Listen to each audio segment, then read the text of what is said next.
Un clic, solo eso. Un clic metálico en la oscuridad de una sala donde el aire huele a terciopelo viejo y a historia acumulada.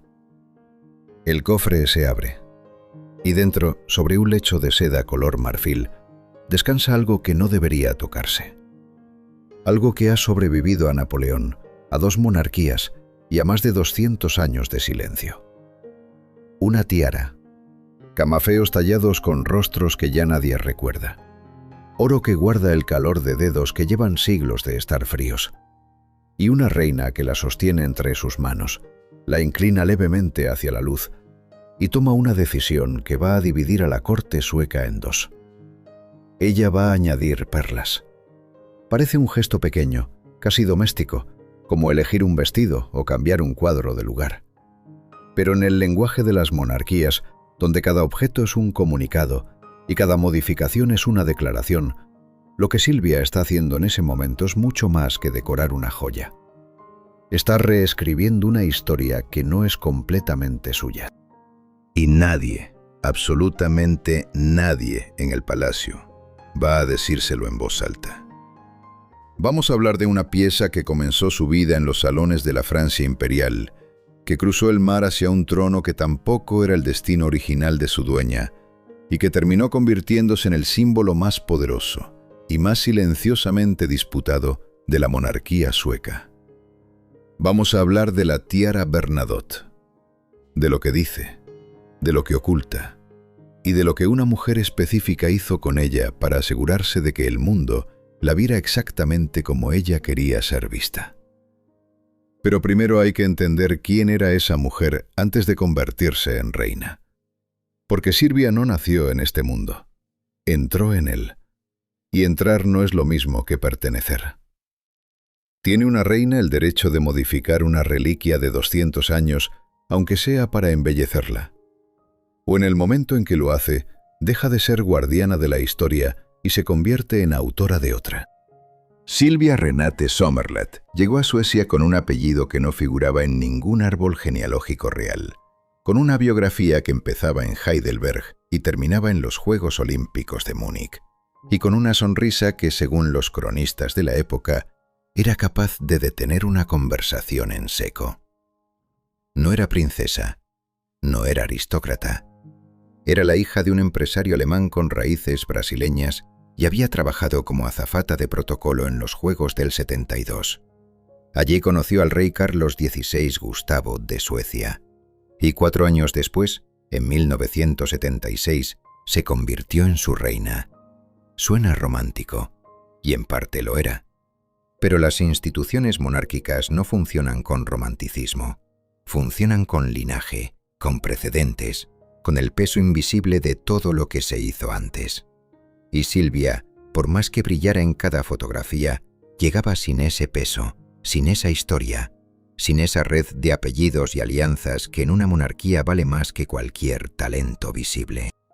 Imaginen entrar a una habitación donde todos llevan siglos viviendo, donde cada rincón tiene dueño, cada silencio tiene significado, y cada gesto está codificado en un idioma que nadie te va a enseñar directamente. Eso era la corte sueca para Silvia en los primeros años. Y la corte observaba.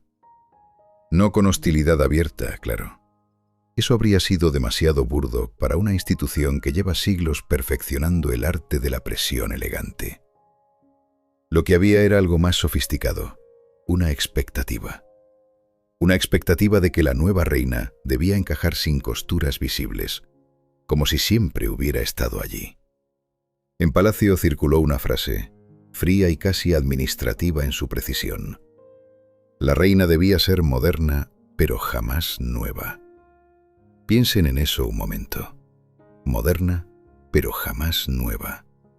Es decir, adaptada al presente, sí, pero sin cuestionar el pasado. Visible, pero no disruptiva. Elegante, pero dentro de los límites que otros habían trazado mucho antes de que ella cruzara la puerta. Era una trampa formulada como un elogio. Y Silvia lo entendió, porque Silvia era, ante todo, una mujer extraordinariamente inteligente.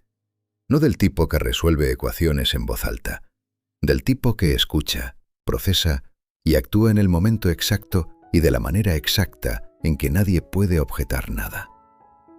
Empezó a aprender sueco con una disciplina casi militar. Estudió los protocolos como si fueran un idioma extranjero, porque lo eran. Se memorizó la historia de la casa Bernadotte con la misma atención con que otros estudian mapas de territorios enemigos. Y se acercó a las joyas, no por vanidad, aunque el resultado final fuera deslumbrante, sino porque entendió algo que pocos admiten en voz alta. En una monarquía, las joyas no son accesorios, son credenciales. Son la forma más antigua y más elocuente de decir: yo pertenezco aquí, este lugar me reconoce, esta historia me incluye.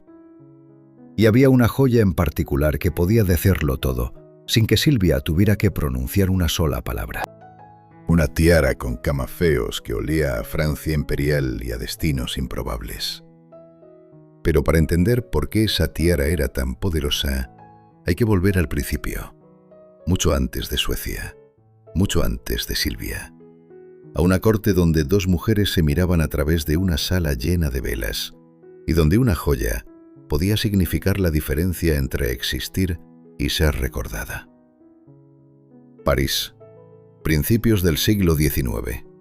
La ciudad huele a ambición y a pólvora fría.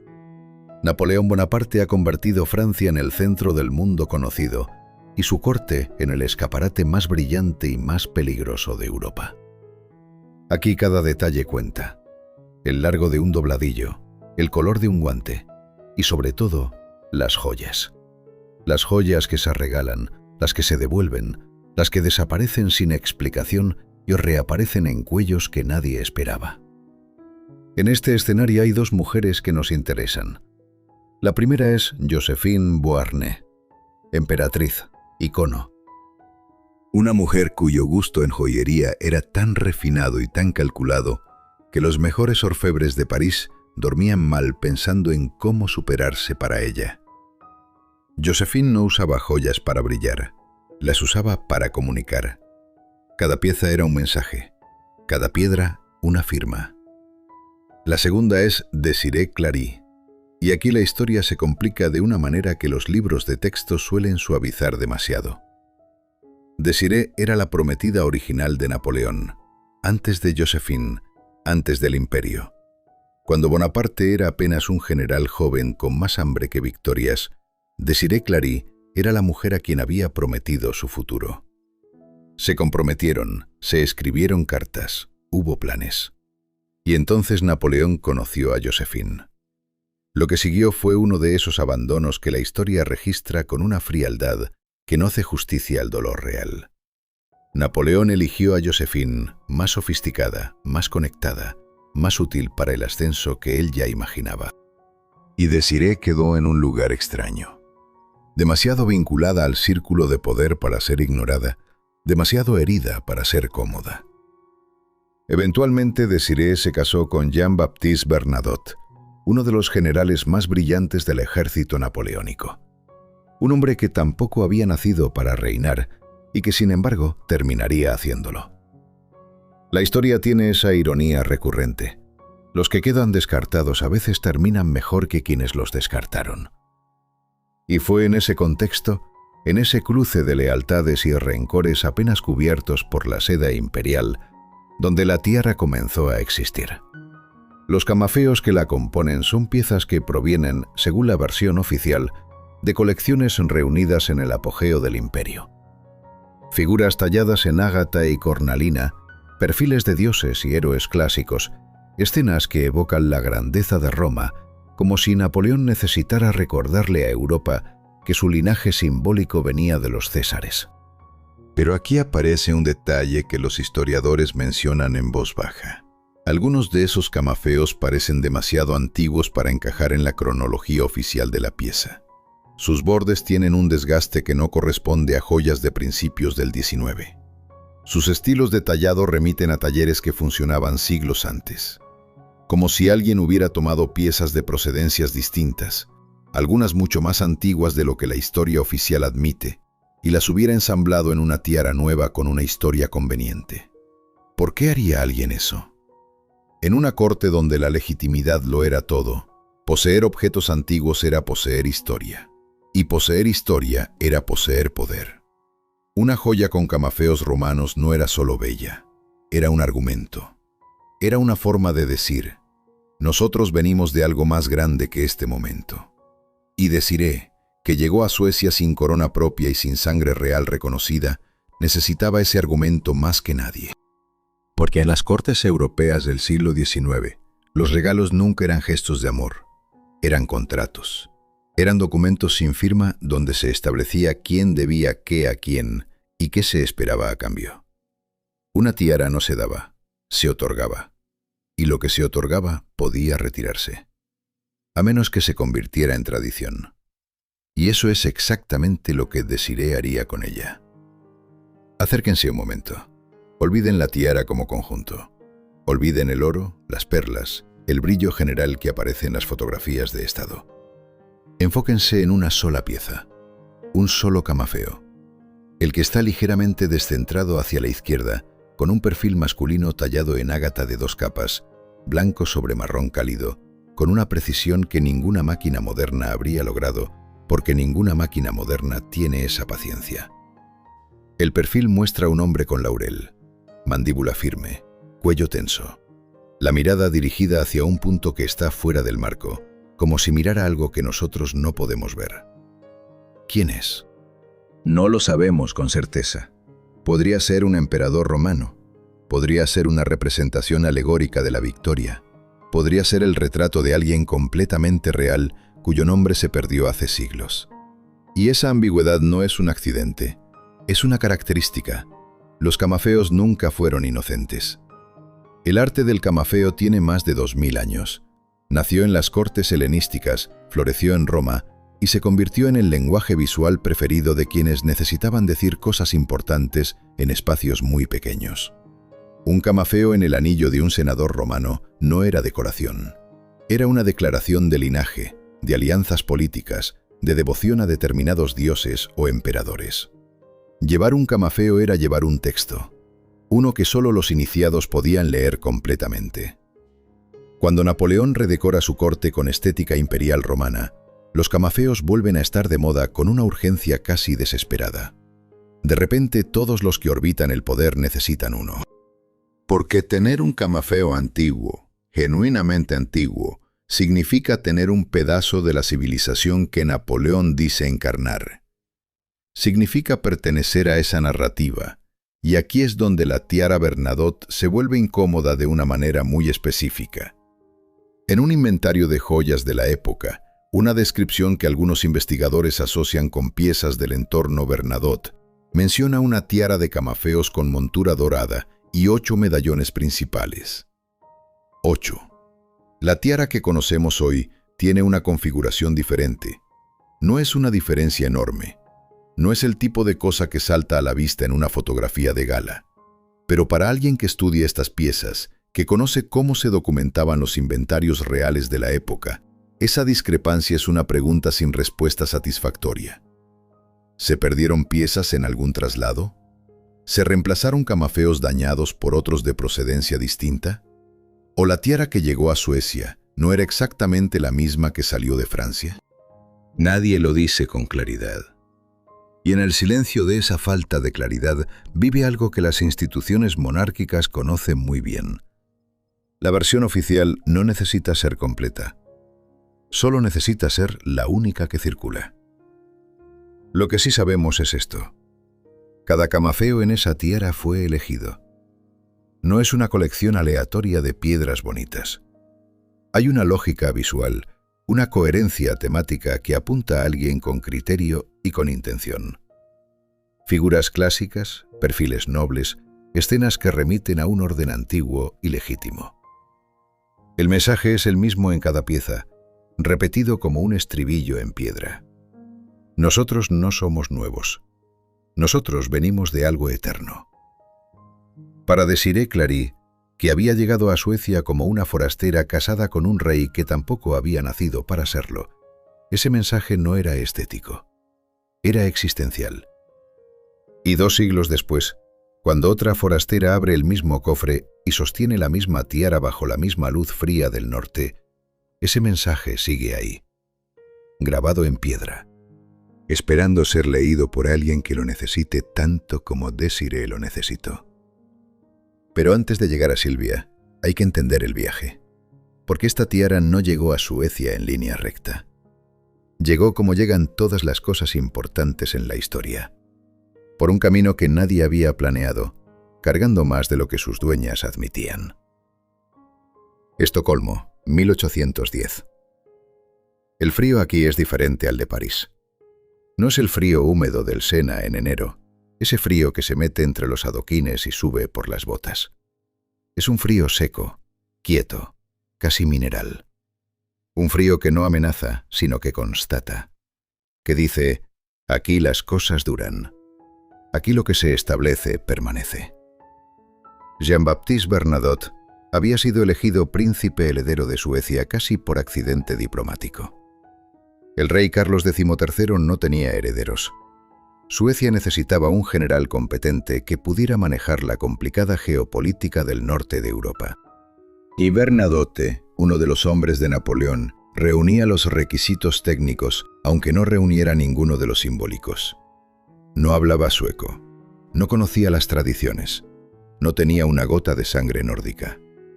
Désirée, su esposa, tenía aún menos ganas de ir.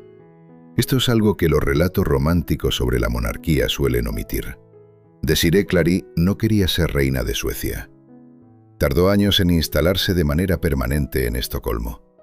Viajaba de vuelta a París con una frecuencia que la corte sueca encontraba desconcertante y que los historiadores describen con eufemismos educados como dificultades de adaptación.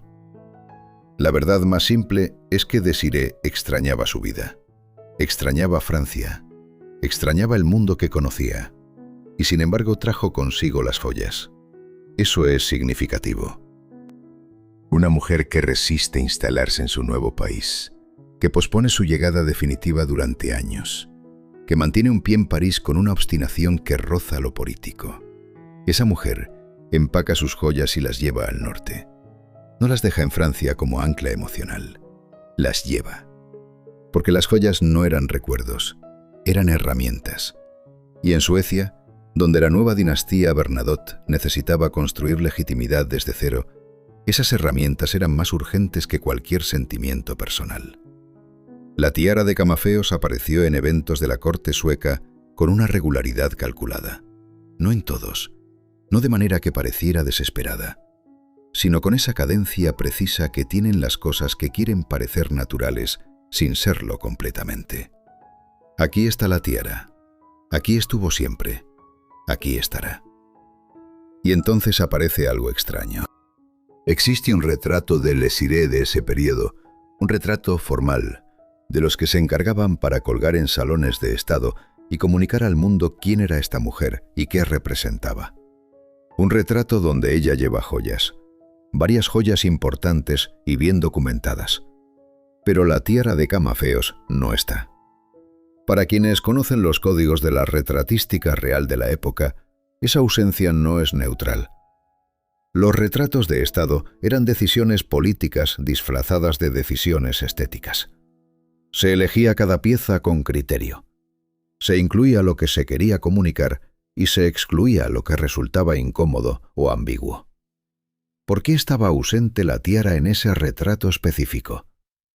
Las explicaciones posibles son varias y ninguna es completamente satisfactoria. Quizás el retrato fue encargado antes de que la tiara llegara a Suecia. Quizás hubo una decisión consciente de no asociar la pieza demasiado pronto con la imagen pública de Désirée para que no pareciera un préstamo francés, sino una adquisición sueca. O quizás la tiara tenía en ese momento una historia adjunta que resultaba inconveniente mostrar. Lo que sí ocurrió después es claro. La tiara fue pasando, de Désirée a las siguientes generaciones, sin un decreto formal, sin un testamento que la mencionara explícitamente como reliquia dinástica.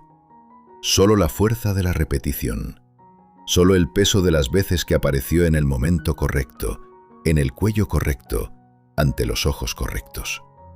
Así es como se fabrica una tradición, no con documentos, con presencia repetida hasta que la ausencia resulte impensable. Y nadie en la historia de los Bernadotte entendió eso mejor que la mujer que finalmente decidió que la tiara necesitaba algo más para sobrevivir al siglo XX. Hay un momento en la vida de una reina en que deja de adaptarse a la institución y empieza a moldearla. Para Silvia, ese momento tiene forma de tiara y tiene el sonido específico de una perla que rueda sobre una superficie de madera pulida en el silencio de un taller de joyería. No sabemos la fecha exacta. Las casas reales no publican minutas de sus decisiones estéticas, pero lo que sí sabemos es el resultado, y el resultado habla con una elocuencia que cualquier documento habría tenido dificultades para igualar. Silvia tomó la tiara de Camafeos, esa pieza austera y severa que olía a Francia imperial y a destinos forzados, y ordenó añadir perlas. Perlas en las monturas, perlas entre los camafeos, perlas que suavizan los bordes, que añaden luz donde antes había solo oro frío, que transforman el carácter general de la pieza de algo que dice poder a algo que dice poder y gracia simultáneamente. El resultado es extraordinario. Cualquiera que haya visto fotografías de la tiara después de la intervención de Silvia lo reconoce inmediatamente. Las perlas no compiten con los camafeos, los enmarcan, los hacen respirar. Es como si alguien hubiera abierto una ventana en una habitación que llevaba siglos cerrada. Pero en el entorno de la corte, no todos vieron una ventana abierta. Algunos vieron una puerta forzada. Porque la tiara que existía antes de Silvia era, en su austeridad, un objeto histórico en el sentido más estricto. Intocable no por ley, sino por consenso tácito. Por ese acuerdo no escrito que tienen las instituciones viejas sobre qué cosas no se modifican, aunque nadie haya firmado nada al respecto. Y Silvia lo había modificado. Alguien del entorno, en una de esas conversaciones de pasillo que nunca se atribuyen a nadie, pero que todo el mundo recuerda, dejó caer una observación que circuló durante semanas con la persistencia incómoda de las verdades a medias. Ahora esa tiara ya no cuenta la misma historia. Y tenían razón, aunque no necesariamente en el sentido en que lo decían. Pensemos en las perlas un momento, no como decoración, sino como elección simbólica. Porque Silvia no eligió diamantes que habrían añadido brillo frío y autoridad imperial. No eligió esmeraldas ni rubíes que habrían hablado de sangre y de batallas. Eligió perlas. Las perlas tienen un lenguaje propio que en la tradición europea de la joyería real es muy específico. Pureza, feminidad, pero también algo más interesante. Las perlas son el único objeto de valor que no se extrae de la tierra con fuerza. Se forman dentro de un ser vivo, como respuesta a algo que irrumpe desde el exterior. Un grano de arena, una irritación, algo que no pertenecía y que sin embargo desencadenó la creación de algo hermoso. Si Silvia conocía ese simbolismo, y sería extraño que no lo conociera, entonces la elección de las perlas no era solo estética. Era autobiográfica. Ella era la perla, la forastera que había irritado levemente el sistema cerrado de la monarquía sueca y que había terminado generando algo que ahora formaba parte irreemplazable del conjunto. Al añadir perlas a la tiara, Silvia no estaba solo modernizando una joya. Estaba insertando su propia narrativa en la narrativa de la dinastía. Estaba diciendo, en el único idioma que una reina puede usar sin que nadie pueda objetar nada: yo también soy parte de esta historia ahora. Y lo hacía con una pieza que había pertenecido a otra forastera, Desiree, que también había llegado sin pertenecer y que también había necesitado convertir objetos en argumentos. La simetría es casi demasiado perfecta para ser accidental. Pero hay una pregunta que esa simetría no responde. Una pregunta que los conservadores de joyas históricas se hacen y que las instituciones prefieren no formular en voz alta. ¿Restaurar una pieza para que siga viva en el presente es un acto de cuidado o es una forma elegante de reescribir lo que esa pieza decía antes de que la tocáramos? Una boda real es muchas cosas simultáneamente. Es una ceremonia religiosa. Es un espectáculo mediático. Es un acto diplomático disfrazado de celebración familiar. Y es, si uno sabe mirar en el lugar correcto, una declaración de intenciones tan precisa y tan calculada como cualquier tratado firmado en una sala de conferencias. Lo que lleva a la novia en la cabeza no es un accesorio, es un comunicado. Y en la casa Bernadotte, ese comunicado tiene un nombre específico. Tiene camafeos y perlas y 200 años de historia acumulada en cada gramo de oro. Llevar la tiara Bernadotte el día de tu boda no es solo una elección estética. Es un gesto de aceptación. Es decirle a la institución, a la familia, a la historia y a las cámaras que cubren el evento: yo entiendo las reglas, yo las acepto, yo continúo la cadena. Silvia la llevó en su boda con Carlos XVI Gustavo en 1976, y en ese momento, sin pronunciar un discurso ni firmar un documento, estableció algo que no estaba escrito en ningún protocolo, pero que todo el mundo entendió perfectamente. Esta es la tiara de las novias Bernadotte. Esta es la prueba de que perteneces. Después vinieron otras. La princesa Liliane, Cristina, Madeleine. Cada una con su historia, cada una con su propio peso de expectativas y de presiones invisibles. Y cada una, al ponerse la tiara, repetía el mismo gesto que Silvia había establecido. Continuaba el hilo, confirmaba la tradición. Imaginen lo que significa ese momento para una mujer que está a punto de entrar en una de las instituciones más antiguas y más herméticas de Europa. El vestido ya está elegido, las flores ya están colocadas, los invitados ya están sentados. Y entonces alguien coloca sobre tu cabeza un objeto que ha estado en la cabeza de todas las mujeres que vinieron antes que tú. Ese peso no es metafórico, es literal. Y es exactamente el punto. La tiara te recuerda, en el momento más emocional de tu vida, que esto no es solo tu historia, que eres un eslabón, que lo que importa no es lo que tú aportas, sino lo que continúas. Es un mensaje hermoso y asfixiante en proporciones iguales. Y entonces ocurrió algo que nadie esperaba. Una novia dijo que no. No con palabras. Las princesas no dicen que no con palabras, al menos no en público, al menos no sobre estas cosas.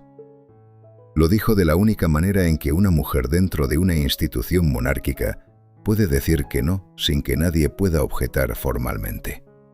Eligió otra joya. El día de su boda, la tiara Bernadotte esperó en su cofre, y la novia apareció ante las cámaras con otra pieza en la cabeza, igualmente bella, igualmente legítima en términos técnicos, pero radicalmente diferente en términos simbólicos. En el palacio se escuchó el silencio más ruidoso que puede producir una institución que lleva siglos perfeccionando el arte de no decir nada en voz alta. Porque ese silencio no era neutral. Era una pregunta. Era la misma pregunta que la tiara había estado haciendo desde que Desirée la trajo a Suecia, desde que Silvia le añadió perlas, desde que cada novia la aceptó o la dejó en su cofre. ¿Perteneces o no perteneces? ¿Continúas la cadena o la cortas? Y más inquietante aún, si la cadena se puede cortar en el día de una boda con un gesto tan simple como elegir otra joya, ¿qué tan sólida era realmente la tradición que todos daban por inamovible? La tiara no respondió. Las tiaras nunca responden, solo brillan o esperan en la oscuridad de un cofre, que a veces es lo mismo. Pero la historia no termina en una boda. Termina, o más bien continúa, en algo más frío y más calculado que una ceremonia nupcial. En los salones donde se decide el orden del mundo, donde Silvia aparece con la tiara no como novia, sino como reina, y donde el mensaje que envía es completamente diferente. Hay una fotografía. No es una fotografía de boda. No tiene flores, ni velos, ni la luz ondorada que los fotógrafos de eventos reales saben fabricar con una habilidad casi quirúrgica. Es una fotografía de estado. Luz artificial, fondo neutro, postura calculada hasta el último centímetro.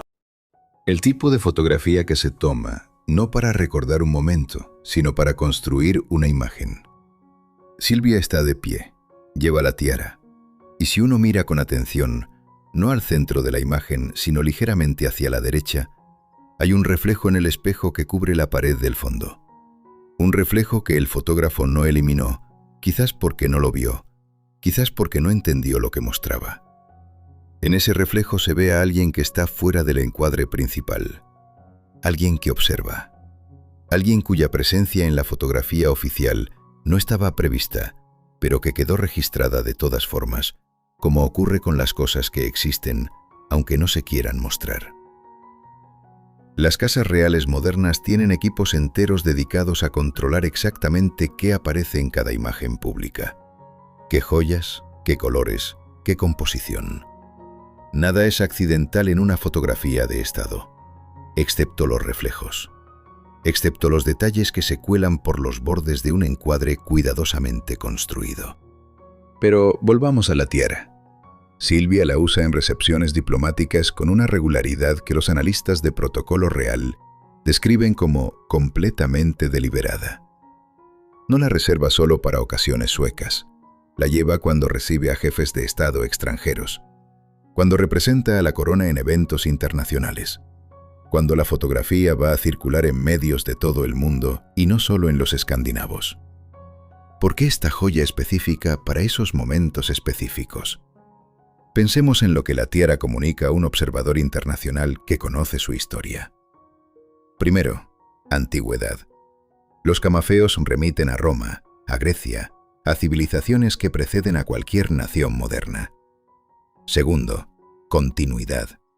Una pieza que lleva 200 años en la misma familia dice algo sobre estabilidad que ningún discurso político puede decir con la misma economía. Tercero, y esto es lo más sutil, cosmopolitismo. Una tiara que nació en Francia, que incorpora camafeos de procedencia clásica, que fue intervenida por una reina de origen alemán y brasileño, no es una joya sueca en el sentido estrecho del término. Es una joya europea. Es una joya que dice, esta monarquía no es un asunto local. Tiene raíces que cruzan fronteras y siglos. Para Silvia, que llegó a Suecia desde fuera y que durante años tuvo que demostrar que su presencia no era una anomalía, sino una continuación, ese mensaje tiene un valor que va mucho más allá de lo estético. La tiara en un contexto diplomático dice lo mismo que dijo en el contexto nupcial, pero amplificado a escala internacional. Yo pertenezco aquí. Esta historia me incluye. Y si esta historia me incluye a mí, incluye también todo lo que yo traigo.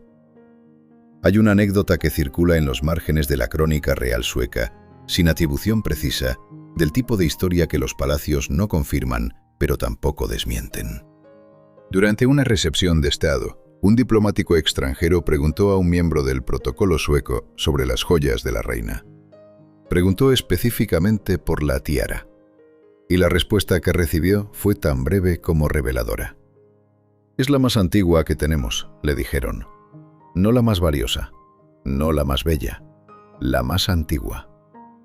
En ese adjetivo vive toda la lógica que hemos estado siguiendo desde que abrimos el cofre al principio de esta historia. Lo antiguo no necesita justificarse. Lo antiguo simplemente es. Y quien lo porta absorbe, por proximidad y por repetición, algo de esa eternidad conveniente. Silvia lo entendió antes que nadie en su generación de royals europeos. Entendió que en el siglo XX, cuando las monarquías empezaban a necesitar justificarse ante ciudadanos que ya no aceptaban la legitimidad divina como argumento suficiente, la respuesta no estaba en modernizarse completamente. Estaba en aparecer moderna y antigua simultáneamente. Perlas nuevas sobre camafeos viejos. Ella misma, sobre una historia que no era suya, pero que había aprendido a llevar con una convicción que con el tiempo se volvió indistinguible de la autenticidad. Y eso, en el fondo, es lo que hace que esta historia sea incómoda de una manera que ningún escándalo obvio podría lograr. No hay villano, no hay víctima clara, solo una mujer extraordinariamente hábil, una joya extraordinariamente cargada de historia, y el espacio entre ambas, donde viven todas las preguntas que las instituciones prefieren no formular. Volvamos al cofre, al clic metálico en la oscuridad, al olor a terciopelo viejo y a historia acumulada, a la reina que sostiene la tiara entre sus manos y la inclina levemente hacia la luz. Llevamos 37 minutos siguiendo esta pieza desde los salones de la Francia imperial hasta los flashes de las bodas reales suecas, desde los talleres donde los camafeos fueron montados en oro hasta las recepciones diplomáticas donde Silvia los llevó ante los ojos del mundo. Y ahora, en este último momento, vale la pena detenerse y preguntarse qué hemos visto realmente. Hemos visto una joya, eso es evidente, pero también hemos visto algo más. Hemos visto cómo los objetos acumulan significado como acumulan polvo, capa sobre capa, hasta que resulta imposible separar lo que la pieza es de lo que la gente ha necesitado que sea. Hemos visto cómo dos mujeres separadas por 2 siglos, Desiree y Silvia, usaron el mismo objeto para resolver el mismo problema. Cómo pertenecer a un lugar que no estaba diseñado para recibirlas. Desiree llegó a Suecia sin querer. Silvia llegó queriendo pero sin ser esperada. Y las dos encontraron en esa tiara algo que ningún título oficial podía darles completamente. Una narrativa. Un lugar en la historia que no dependía de la sangre sino de la posesión, de la repetición, de la presencia sostenida hasta que la ausencia se volviera impensable. Es una estrategia tan antigua como las monarquías mismas. Y tan efectiva que en 2 siglos nadie la ha mejorado sustancialmente. Pensemos en los camafeos una última vez. Esos rostros tallados en piedra que miran hacia un punto que nosotros no podemos ver. Durante siglos fueron el argumento visual de que esta familia venía de algo más grande que ella misma, de que su legitimidad tenía raíces más profundas que cualquier decreto o cualquier elección. Y cuando Silvia añadió las perlas, no borró ese argumento, lo amplió, lo hizo más suave, más accesible, más fotogénico para un mundo que ya no leía los símbolos clásicos, pero que sí reconocía la belleza cuando la veía. Las perlas nuevas no contradijeron a los camafeos viejos, los tradujeron. Y esa traducción es quizás el acto político más sofisticado que Silvia realizó en toda su carrera como reina. Más sofisticado que cualquier discurso, más duradero que cualquier iniciativa oficial.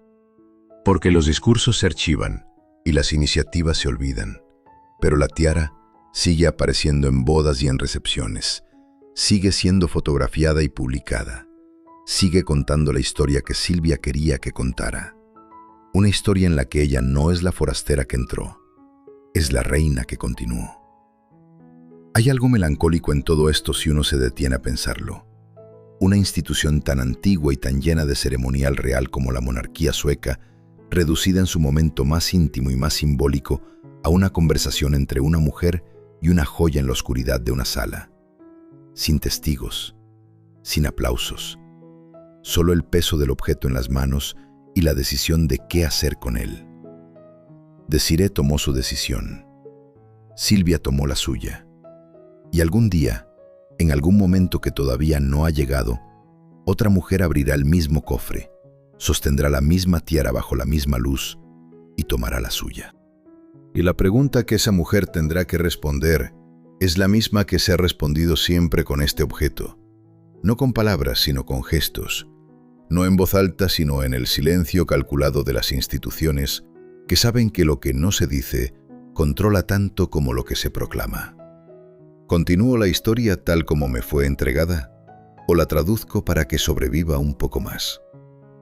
Porque en una monarquía moderna, las joyas no son herencia, son estrategia. Y la diferencia entre una reina que deja huella y una que simplemente ocupa el lugar está exactamente ahí, en ese milímetro invisible entre recibir un objeto y decidir qué hacer con él. Silvia lo supo desde el principio. Lo supo cuando abrió el cofre. Lo supo cuando eligió las perlas. Lo supo cuando colocó la tiara en cabezas de novias que después de ella seguirían preguntándose si pertenecían o no pertenecían. Y lo más extraordinario de todo es que nadie en palacio lo dijo nunca en voz alta. No tenían que hacerlo. La tiara lo decía por todos.